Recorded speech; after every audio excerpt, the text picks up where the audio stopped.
Gentlemen, good day and welcome to the Q3 and 9M FY26 earnings conference call of Waaree Renewable Technologies Limited, hosted by MUFG Intime India Private Limited. As a reminder, all participant lines will be in the listen-only mode, and there will be an opportunity for you to ask questions after the presentation concludes. Should you need assistance during the conference call, please signal an operator by pressing star then 0 on your touchtone phone. Please note that this conference is being recorded. And I hand the conference over to Ms. Mamta Nehra from MUFG Intime India Private Limited. Thank you and over to you. Thank you. Good afternoon, ladies and gentlemen. I welcome you all to the Q3 and 9 months FY26 earnings conference call of Waaree Renewable Technologies Limited. Today on the call we have from the management Mr. Hitesh Mehta, Full-Time Director, Mr. Manmohan Sharma, CFO, Mr. Abhishek Parekh, Group Head Finance, Mr. Neeraj Vinayak, Vice President Investor Relations, and Mr. Rohit Waaree, General Manager Investor Relations. Before we proceed with this call, I would like to mention that some of the statements made in today's call may be forward-looking in nature and may involve risk and uncertainties. For more details, kindly refer to the investor presentation and other filings that can be found on the company's website. Without further ado, I would like to hand over the call to Mr. Manmohan Sharma for his opening remarks, and then we will open the floor for Q&A. Thank you, and over to you, sir. Thank you, Mamta. Good afternoon, everyone, and I would like to extend a warm welcome to all participants for joining the earnings conference call of Waaree Renewable Technologies Limited for discussing our business performance for Q3 and 9 months of FY 2026. I hope you all had an opportunity to review our financial results and investor presentations, which has been made available on the stock exchange and are uploaded on company's website. I would like to commence by showing my sincere gratitude to all our stakeholders for their unwavering trust and support. Your continued confidence in our vision and execution has played an important role in shaping our journey so far. Today on the call, I have along with me the key members of our management team. Starting with our financial results for the quarter, our revenue from operations stood at rupees 851.06 crores, a growth of 136.18% over the same period of last year. EBITDA comes at rupees 158.80 crore, up 120.79% year-on-year basis. EBITDA margin for the quarter stood at 18.66%, PAT reached to rupees 120.19 crore, marking a 124.74% increase against Q3 FY 2025. For the 9 months of FY 2026, we recorded total revenue from operations of rupees 2,229.03 crores, up 98.81% over the same period of last year. EBITDA for first 9 months stood at rupees 434.28 crores, reflecting a growth of 135.29% year-on-year basis. And the PAT comes in at rupees 322.93 crores, up 138.92% year-on-year basis. These results reflect our consistent performance and strong operating leverage for the current financial year. Operationally, our order books remains healthy, provide a clear visibility for the upcoming quarters with an executed order book of 2.92 gigawatt peak. During this 9 months of FY 2026, we executed 2,230 megawatt peak of EPC projects, reinforcing our execution capability and enabling us to sustain our leadership in India's solar EPC space. Further, our O&M portfolio is also growing and stood at approximately 1,180 megawatt peak as of December 2025. Let me now turn to the broader industry developments that are shaping our operating environment. India's renewable energy transition continues to accelerate with non-fossil fuel capacity now more than 265 gigawatts, marking a significant milestone toward the national target of 500 gigawatts by 2030. This progress highlights not only the scale of opportunity but also the increasing execution and integration requirement across the renewable value chain. As of December 2025, India's cumulative solar capacity stands at over 135 gigawatts with an addition of over 30 gigawatts in current financial year. Out of this, utility scale projects contributing 76% of total installation and balance are contributed by rooftop, open access, hybrid and off-grid systems together. These additions are supported by government initiatives such as PM Surya Ghar Muft Bijli Yojana and PM Kusum Yojana. The sector is undergoing a noticeable transition as renewable energy grows. Large-scale battery storage is becoming essential to keep the grid stable. Storage solutions are now being included in the renewable tenders to ensure reliable peak power supply, which opens new opportunity for us to expand into BESS EPC. Alongside this, our growing solar base and executed projects are making the O&M segment a strong growth driver. The rising need for storage and the increasing adoption of hybrid projects will further boost demand for efficient, dependable and technology-led O&M services. At Waaree Renewable Technologies, we are using our integrated expertise and strong execution capabilities to stay ahead in this fast-changing market. With a solid order book, wider presence and supportive policy, we are well placed to capture growth across new and emerging geographies. Looking forward, we believe our edge will rest on three key strengths: operational efficiency, timely delivery, and the ability to provide complete end-to-end solutions. In this evolving environment, we are not just aligned with market needs, but are strongly positioned to grab opportunity in EPC and allied segment. We are excited about the road ahead and remain dedicated to driving sustainable growth in renewable energy while creating lasting value for all our stakeholders. Thank you for your continued support. We may now open the floor for questions. Thank you very much. We will now begin the question and answer session. Anyone who wishes to ask a question may press star and 1 on their touchtone telephone. If you wish to remove yourself from the question queue, you may press star and 2. Participants are requested to use handsets while asking a question. Ladies and gentlemen, we will wait for a moment while the question queue assembles.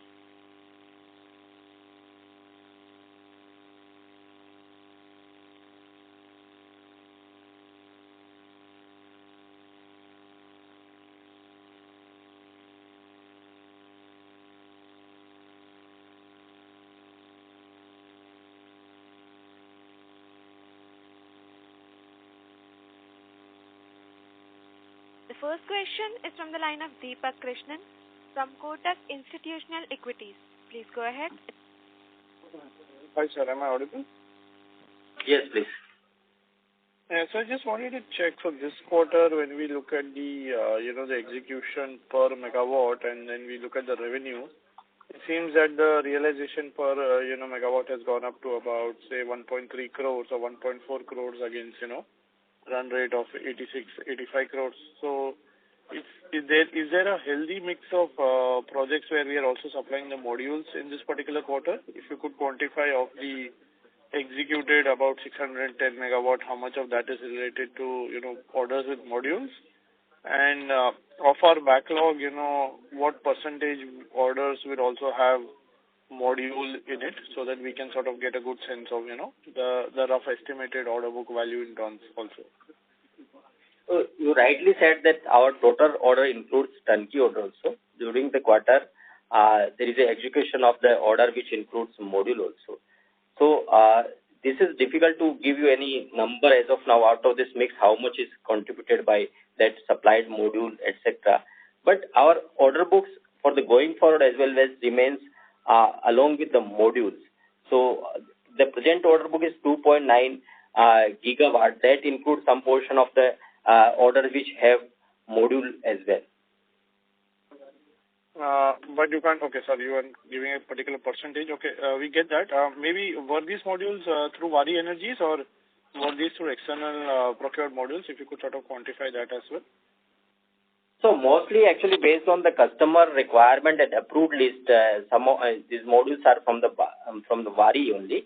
And based on the customer requirement, if they want a specific other modules also, that can also be included in our turnkey order.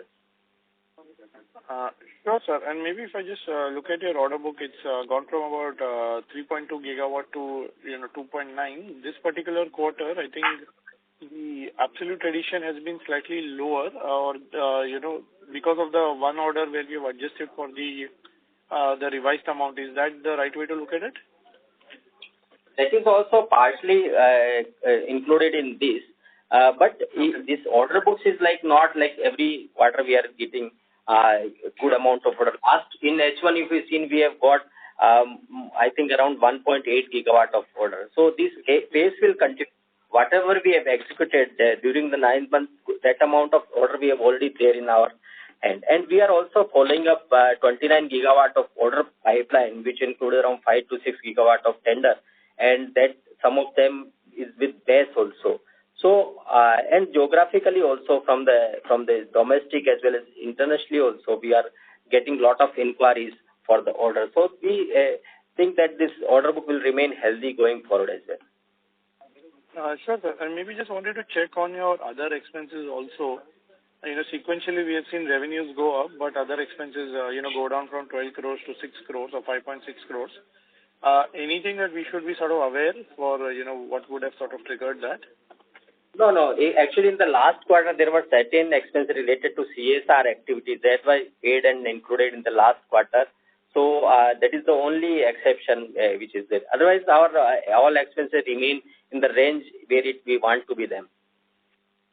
Sure. And maybe just our thought process on, participating for BESS, data centers, or essentially getting assets on book, any of the three, if you can sort of quantify from an EPC perspective, what all are we looking to do, just beyond solar?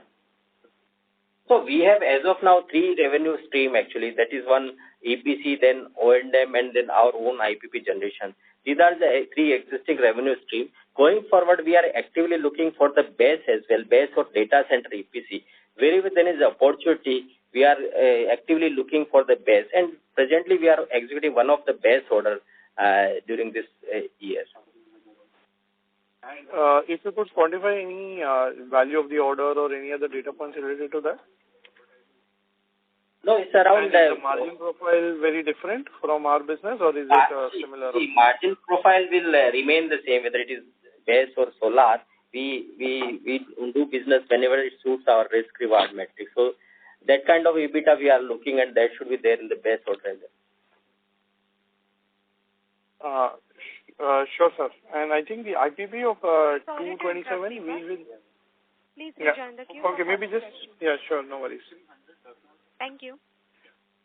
Ladies and gentlemen, in order to ensure that the management will be able to address questions from all the participants in the conference, please limit your questions to 2 per participant. Should you have a follow-up question, please rejoin the queue. The next question is from the line of Sahil Seth from Anand Rathi Institutional Equities. Please go ahead. Hi, sir. Congratulations on the good set of numbers. My first question would be, there has been contraction in EBITDA margins, and even the realization per megawatt of executed project has come down. Are we seeing any pricing pressures, or what are the reasons attributable to that? No, actually, if you see, for the entire 9 months, there is an improvement in the margin. There is an improvement on year-on-base revenue as well.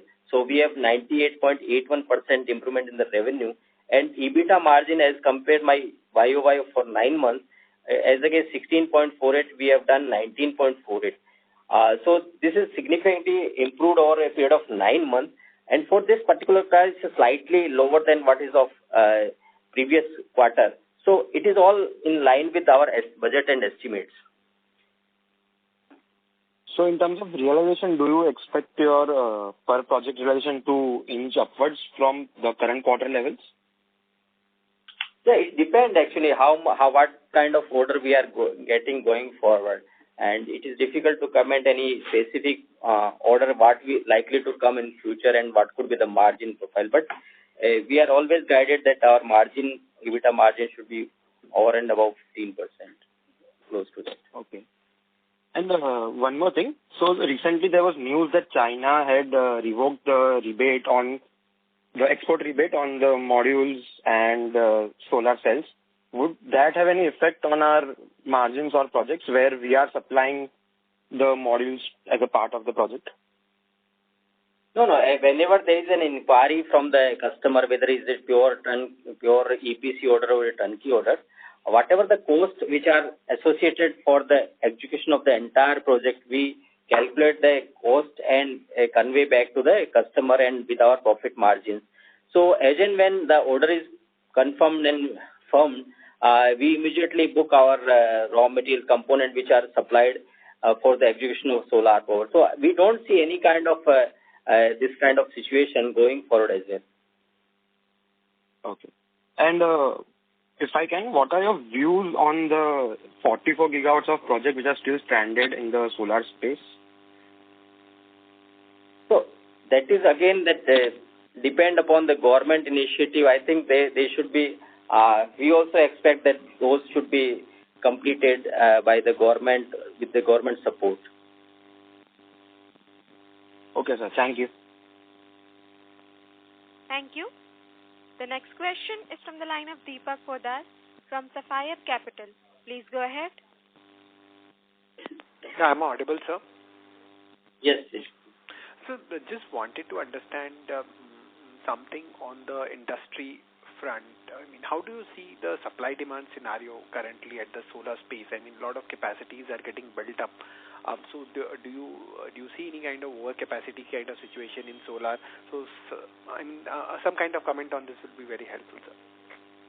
Yeah, definitely. Because as all of us are aware that the 500 gigawatt renewable target by 2030, we have already crossed 266 gigawatt, and for the current 9 months also we have already installed around 30 gigawatt of order. So what we were talking about 2-3 years back, that is this number, that this could be the number going forward, we have already achieved in 9 months itself. So with the looking at the present situation and going forward this government promotion of this renewable energy, we see that there will be a good demand going forward also, and we should be completing this target much earlier than that. Is also need of the industry actually. Okay, so by when you, I mean, the 500 gigawatt target by 2030, right? So do you expect that this target we can reach, since we have already reached around 270 gigawatt odd? So this target can be reached by 2028 or 29 itself?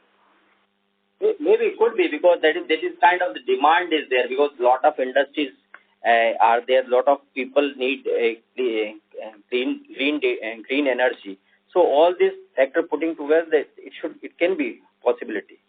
Okay, understood. And how do you see the, I mean, what would be the current, whole India capacity in the solar space right now? Sorry? The solar industry capacity currently, what would that be? I mean, if you have any figure on that. So solar, in terms of module you are asking, or in some installation actually? Installation capacity, I mean, overall. So total overall solar... Yeah, both module and capacity, installation. So total installed capacity of the solar as of now is around 136 gigawatt actually. And per annum, what would be India's per annum as such? Per annum is same only, like what we did, 30 to 40 gigawatt should be the per annum. Okay, understood. Fair point. And in terms of execution, I mean, we have around 3 gigawatts of unexecuted order book, right? So anything on the execution front? I mean, this year and next year, what's our execution target out of this total 3 gigawatts order book? Sorry to interrupt, Deepak. Please rejoin the queue for more questions. Thank you. The next question is from the line of Shrenik Mehta from Indo Elfs Wealth. Please go ahead. Hi, am I audible? Yes, please. I wanted to ask about a bit of a longer-term vision, say for next 2-3 years. You are changing your business model in a significant manner. You're bringing in IPP. You're bringing in many other lines of businesses where possibly the model will be different. It won't be the same asset-light model. So how do you see the business evolving over the next 2-3 years? Which business will take up what kind of share? A little bit of color on this will be really helpful. So out of the entire revenue, if you see that my revenue is majority was coming is maybe more than 95% is coming out of the EPC. And we have another two interesting revenue stream, that is O&M. Whatever project we have completed, we are doing O&M also. And IPP, this power is produced at our own generation solar. So this will continue actually. Going forward also, we will be more in the EPC, maybe this solar EPC plus BESS EPC. And whatever the cash we conserve, that we are adding as a IPP. So this will give a continuous revenue stream for this company. Okay, so whatever cash you're generating, you will pour it into the IPP project so that you can have a longer-term revenue stream coming out of it. Yes. So it will still be a small proportion of your business, even 2-3 years down the line. Maybe business will, what it is today. Business will expand like you have seen from the past few years that our top line has grown very significantly. We have already achieved 1597 was my revenue for March 2025. We already reached 2,200 crores. So this base will continue.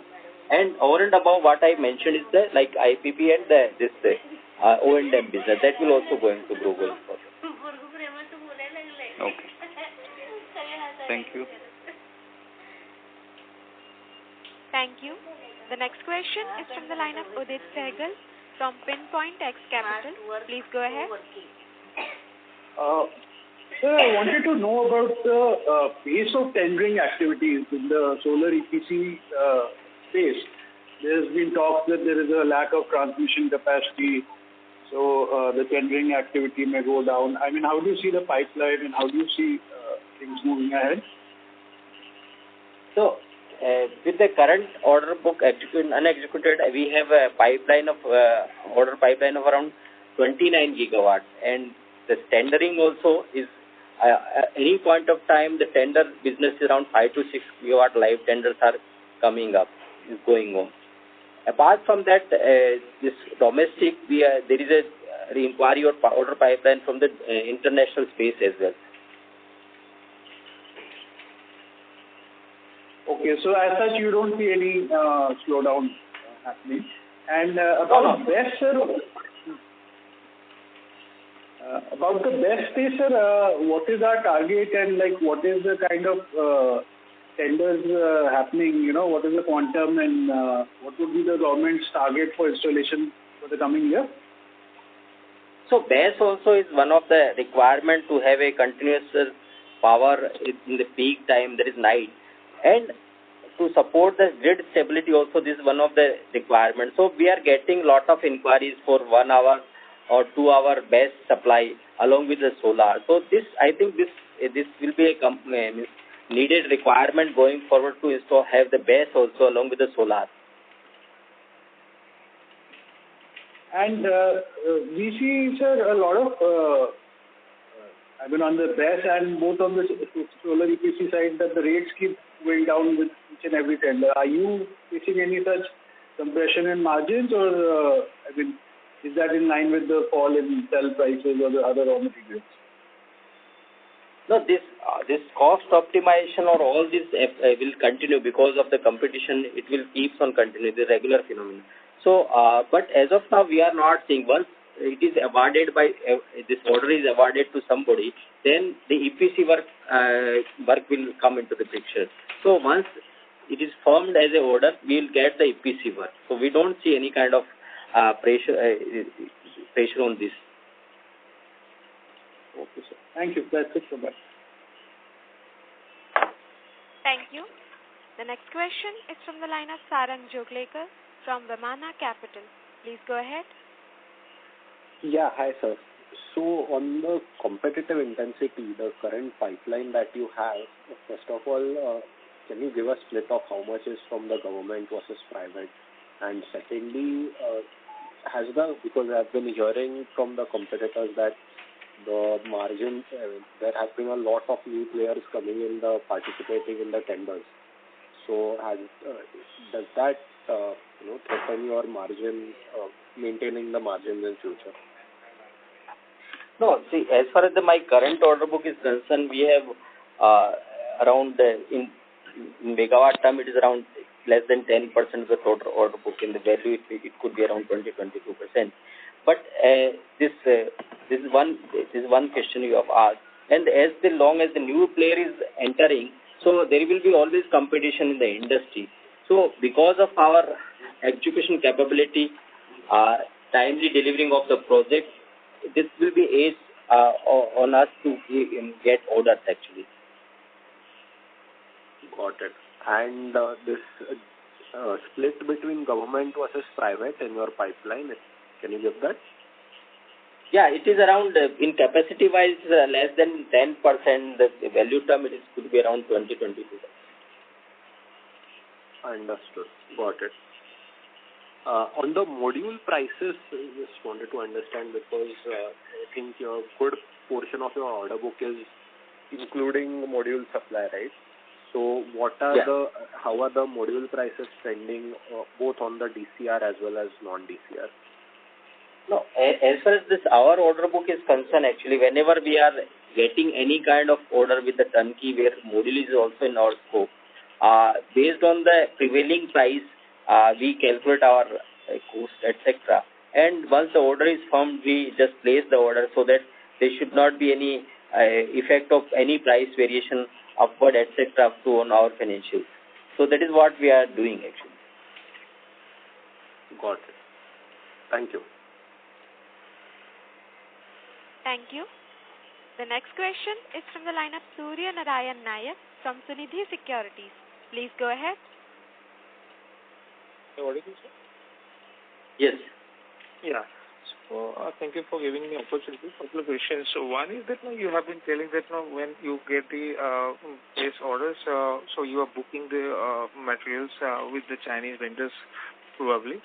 So just to understand, because here the order execution takes nearly about close to 18 months to 24 months.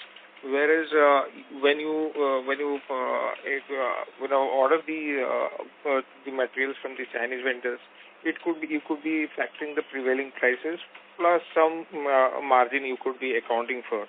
So in case the prices keeps on rising over the period of course of, let's say, 18 months is too big. So, but I hope that the Chinese vendor would not be able to give you assurance beyond 6 months or so. So then how are you just accounting the price variation clause in the tenders? Because I understood from certain clients that certain competitors that there is no price variation clause in the base orders. So that is number one question. So just to clarify that almost all the supplies are domestic only. We are not procuring anything directly from the China, what you have said. I mean, base cell is not manufactured in India, so obviously you would be requiring I'm saying lithium-ion cells.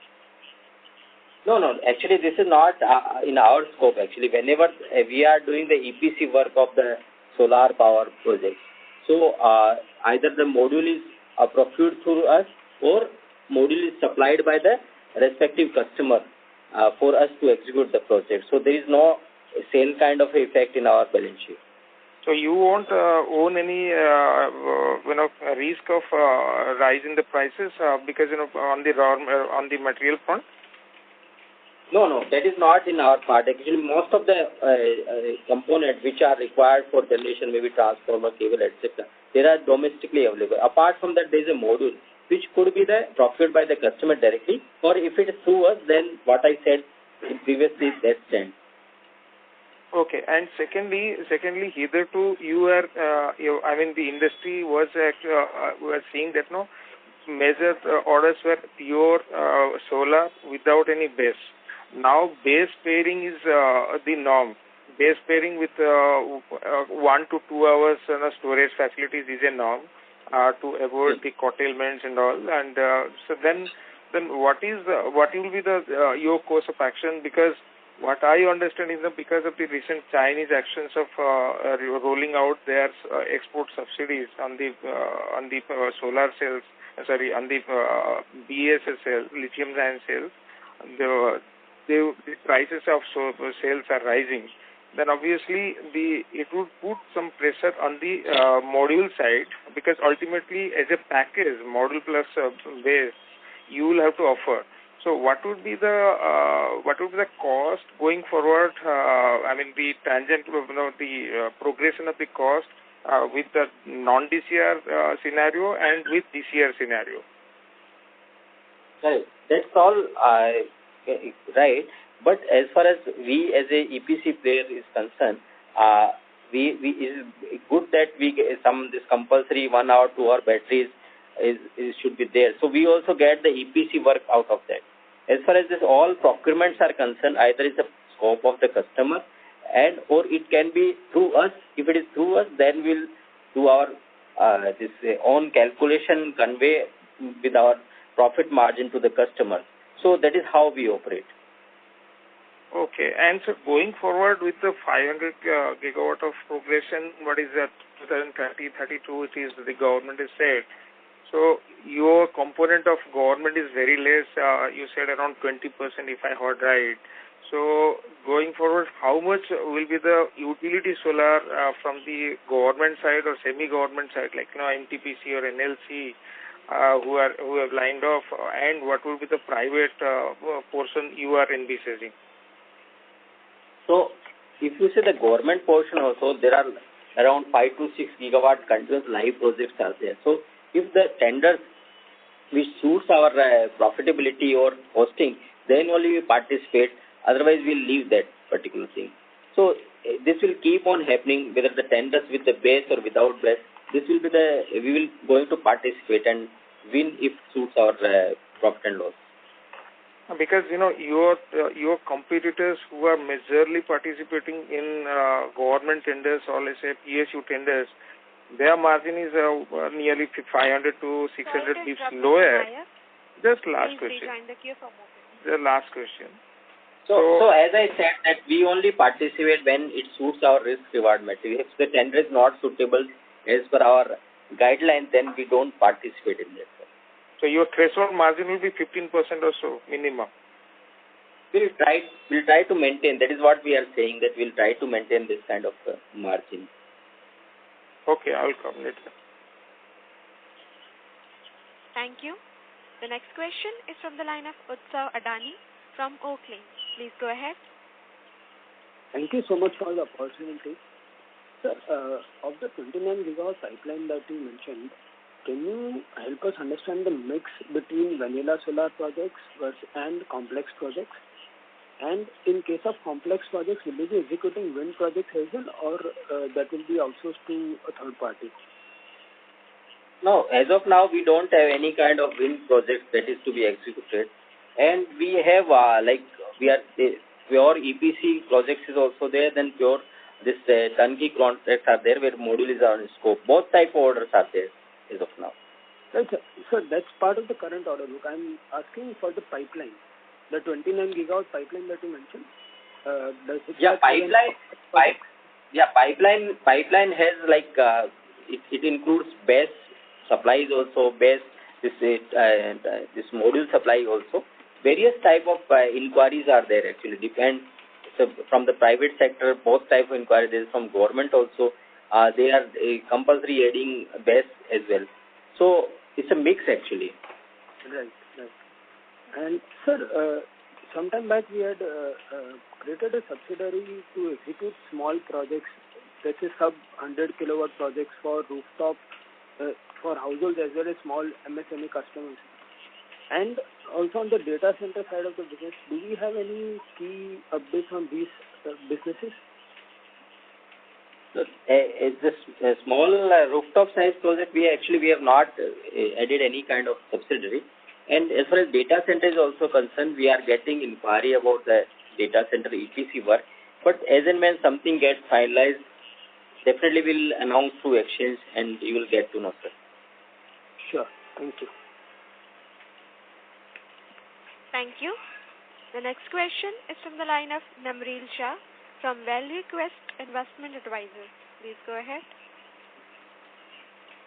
Hi, my question is with respect to the newer foray into the IPP business. We've announced 120 megawatt of IPP projects. Just wanted some more economic details on it as to what capex do we think that would go into installation of this IPP project. What would be the budgeted IRRs? What are the budgeted IRRs if we have the PPA in place?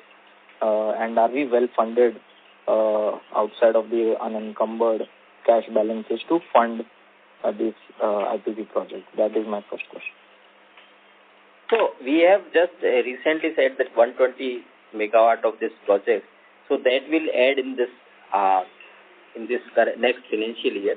Roughly, you know that this all projects are in ranges between 3.5 crore per megawatt based on where the project is, etc. So, and as far as this fine details with respect to all fine detail which you asked, definitely we cannot share immediately, instantly over the call. But whatever is suiting our requirement and with the available cash flow, if required, we need to raise some loan, etc. That we'll see. All kind of financing we'll see going forward and update you.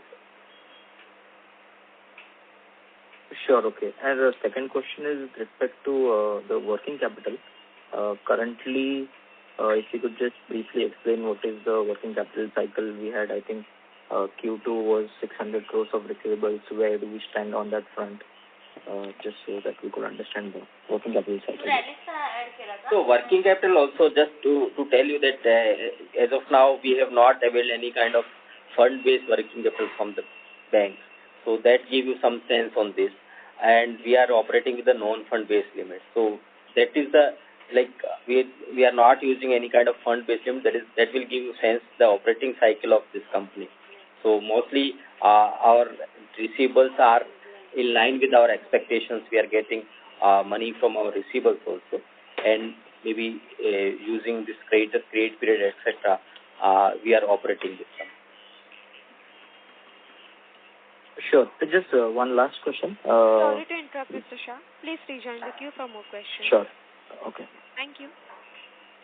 The next question is from the line of Yash Jurani from Code Advisors. Please go ahead. Hello, am I audible? Yes, sir. So basically, I wanted to know something. Sir, could you comment on the order, say the order or the award velocity, like the time from the L1 to the NTP, like in the last 1 quarter, and like is there any slowdown driven by the module price expectations or any policy change or like on-ground readiness? No, we have not really sensed this or faced this slowdown. We have not really faced this kind of situation. We have not sensed this kind of slowdown, etc. But typically it takes time from when we start discussion to the like NTP stage. So it takes definitely 4 to 6 months, 6 months to get at this stage. Okay, and also I wanted to know one more thing. So within the order book currently, what is the proportion, say, of module included turnkey EPC versus any, say, BOS only or a service only scope? And like, if there is a module that is included, like you said, they are either procured by the customer or they give it directly. So like, what is the share if it is like priced or contracted? Like, if you could give me something of that sort. So this my order book includes this module also. So majority of the order is pure EPC, if I would say in that sense. So majority of order is pure EPC, but there are certain orders which includes modules also. So both type of order is there in my order. Understood. So like any idea if I could say how much percentage of orders? Sorry to interrupt, Yash. Please rejoin the queue for more questions. Okay. Yeah, thank you. The next question is from the line of Raman KV from Sequent Investments. Please go ahead. Hello. Hi. Can you hear me? Yes, please. Sir, I just have two questions. One, I just want to understand the revenue split for the 9 months between EPC, IPP, and O&M. Okay. So the revenue is, yeah, correct. So the revenue is, if you see my total 9 months is 2,229. Majority of is coming from the EPC. Maybe in percentage term, if you say around 97 to 98% is coming out of this these two in this EPC.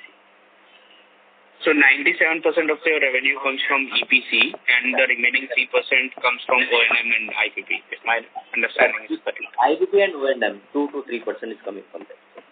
Sure. I just want to understand if that's the case. Usually EPC margins are around 10%, if my understanding is right. So how are we able to do around 19% margin in the despite the majority of the revenue is from EPC? Because my understanding is 10% is the margin for EPC of solar projects, and 20% or 20%, more than 20% margin you get from O&M of this project. So that's, I just want to understand how are we able to do like 2x the normal industry average margins. So majority of the margin is coming from the EPC segment only. That is all because of we are executing large scale projects in different geography within the time completion, tight budgetary and monitoring control, and financial discipline. These are the few key parameters actually on which we operate, and that is all we are actually able to capitalize all these areas and translate into margin improvement.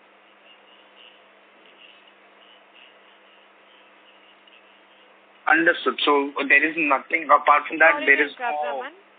It's just a follow-up. It's just a follow-up. Yeah, continue, please. So apart from this execution part of it, there is nothing.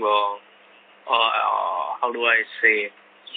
There is nothing else which makes the margin uptake so high, if my understanding is right. So already purely is coming from the EPC, and what I mentioned is a small portion that is coming from my IPP and O&M.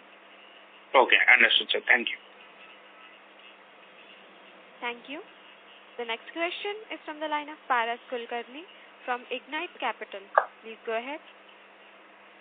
Yeah, I just joined in a recently created the Concall, and I don't know whether this is addressed. Sorry to interrupt, Paras. Can you please speak a little louder? We are unable to hear you. Yeah, am I audible? A little more? No. Yeah, am I audible now? Yes, you are audible, but you are sounding very distant from the device. Can you please come closer to the device? Yeah. Now, is it better? No, still the same. Please join back the queue and make sure the volume is full.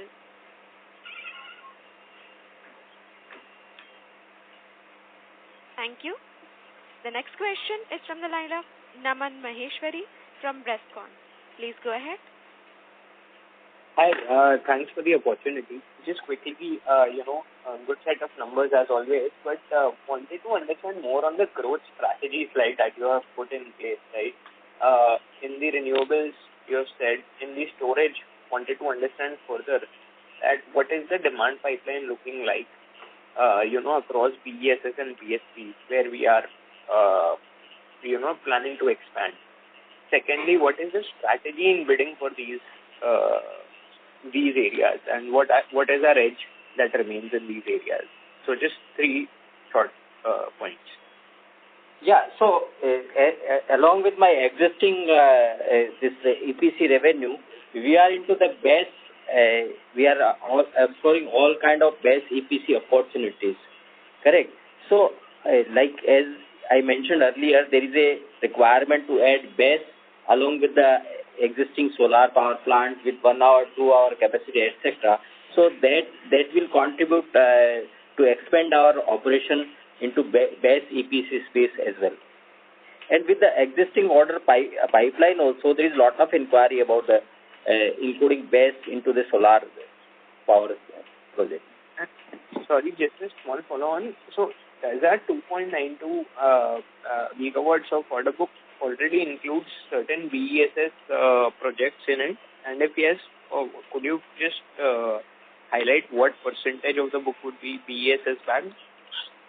No, see, this 2.9 which I mentioned is only purely of EPC, and there is a small order which we are executing maybe for 45 megawatt hours. So that is also we are executing of BESS. Okay. Okay, thank you. I'll join back the queue in case of any further queries. Thanks. Thank you. The next question is from the line of Jigar, an individual investor. Please go ahead. Good afternoon and thank you for the opportunity. Congratulations to the team for the fantastic results and wishing you all the best to continue great execution. My question is that considering more and more projects are now moving towards fixed load dispatches instead of standalone solar or maybe wind, is our company at a disadvantage in getting the business growth?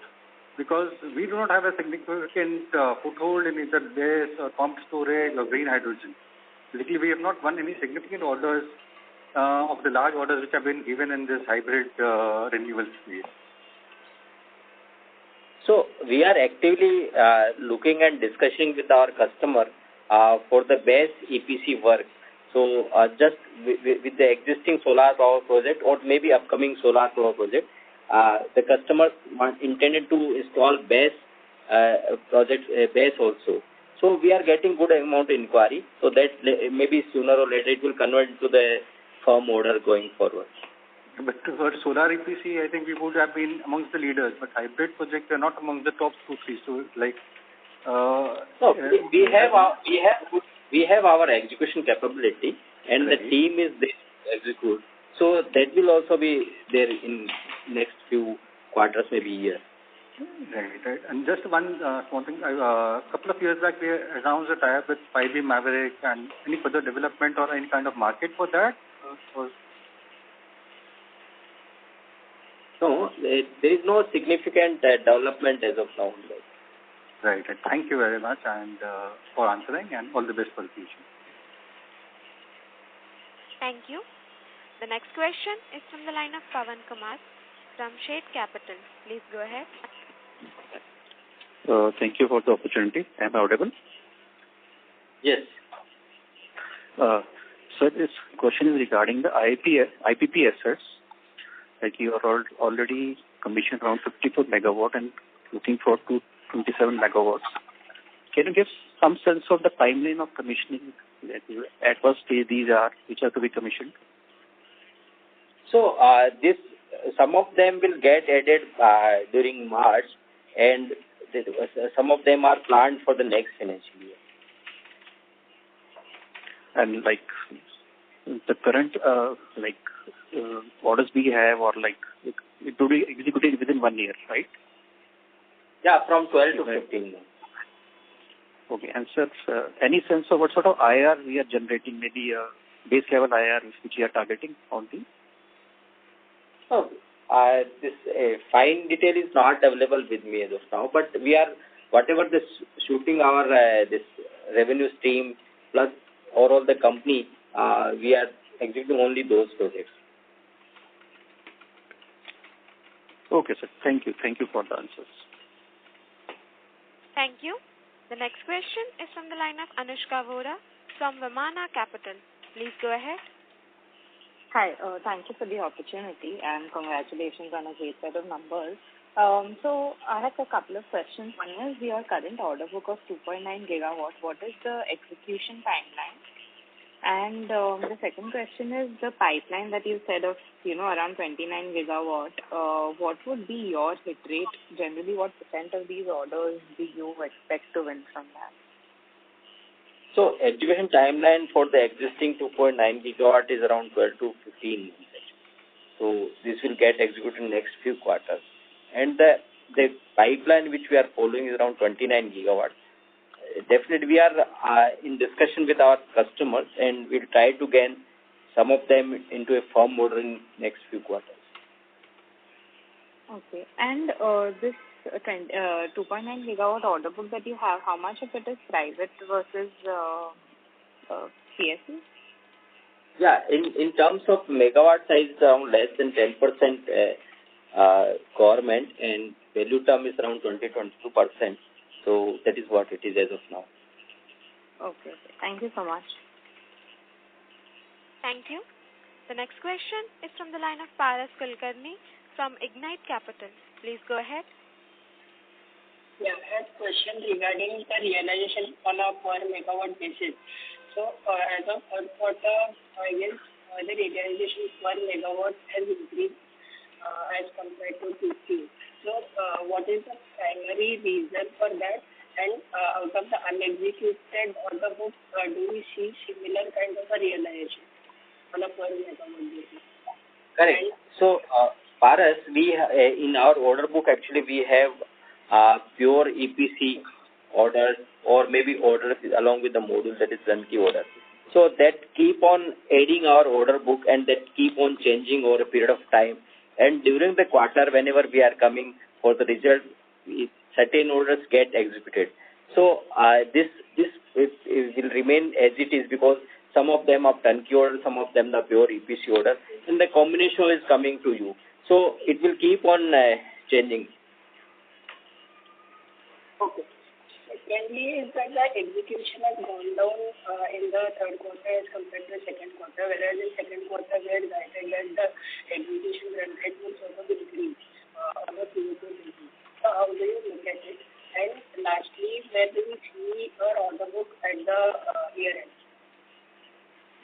So at the year end, it is difficult to give any right answer at this stage, because we keep on getting the order. This also, like next in 2-3 days also, we have announced certain orders. So this order receive will keep on coming actually. We will keep on doing that, and execution both will be a parallel activity.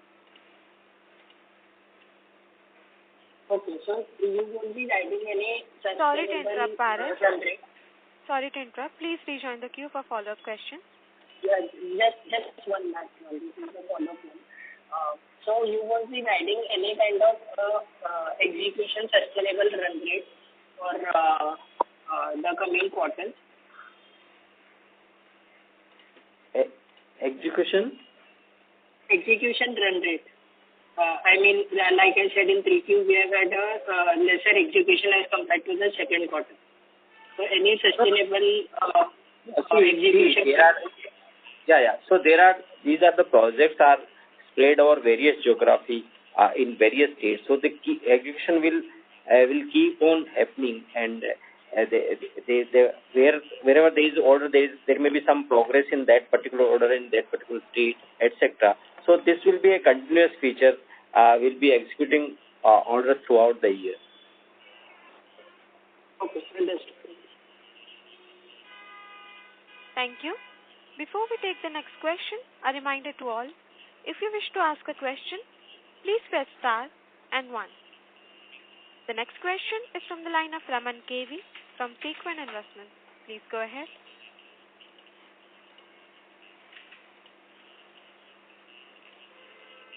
Raman, your line is unmuted. Please proceed with your question.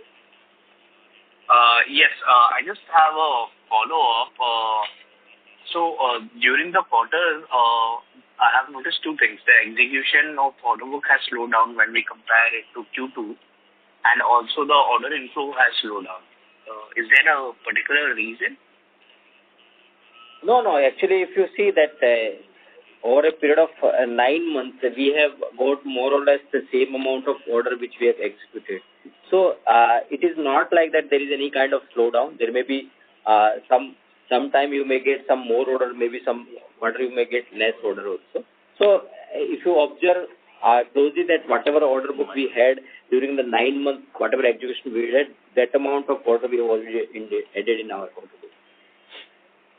And with respect to the bid pipeline, how much will you able to capitalize over the next by the end of this financial year?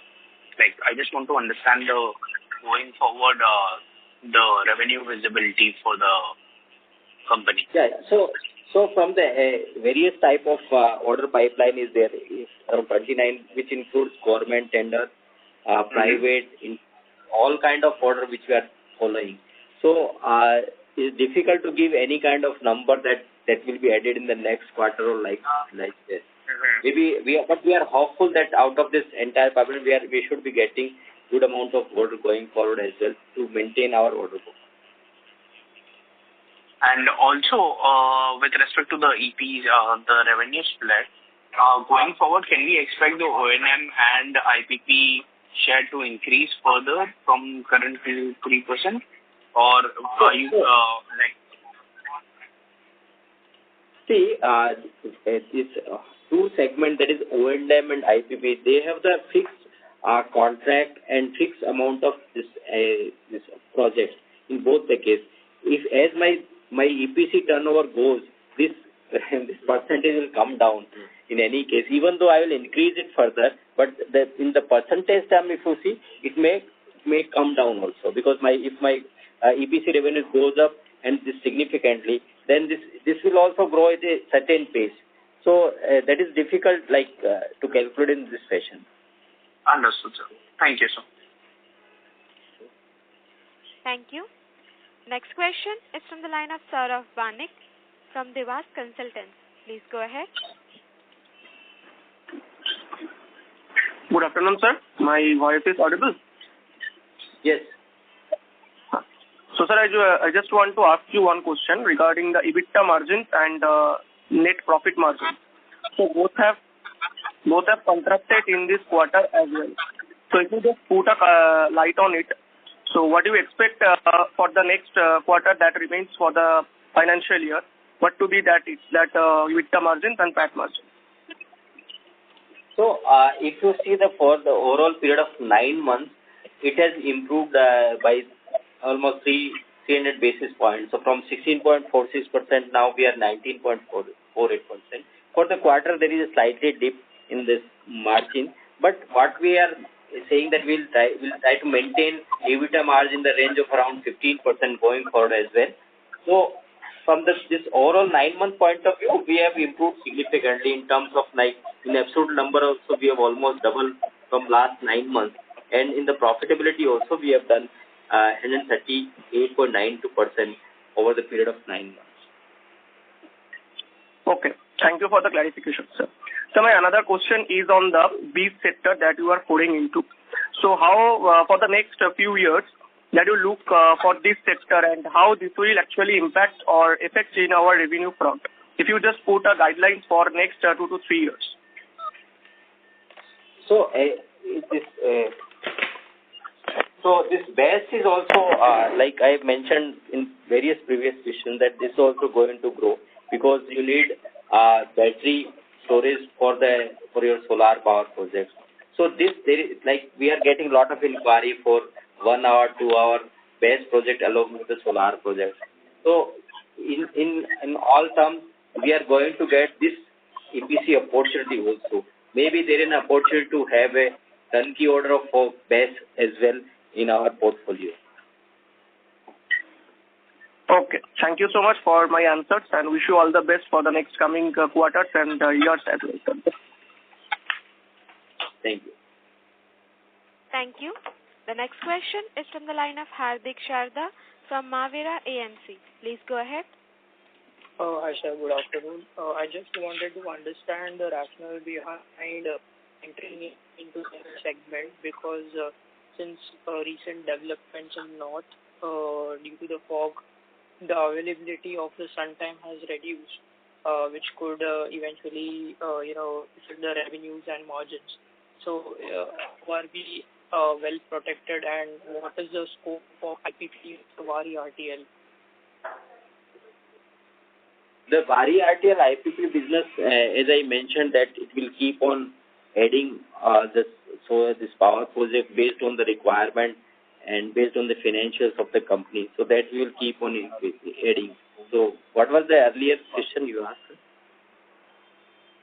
No, I just wanted to understand the rationale and the scope of the IPP segment. So I think you just answered that. So it not affect the margins of the business, because also although it is not contributing too much to the business, but in the future, how is it planned for Waaree?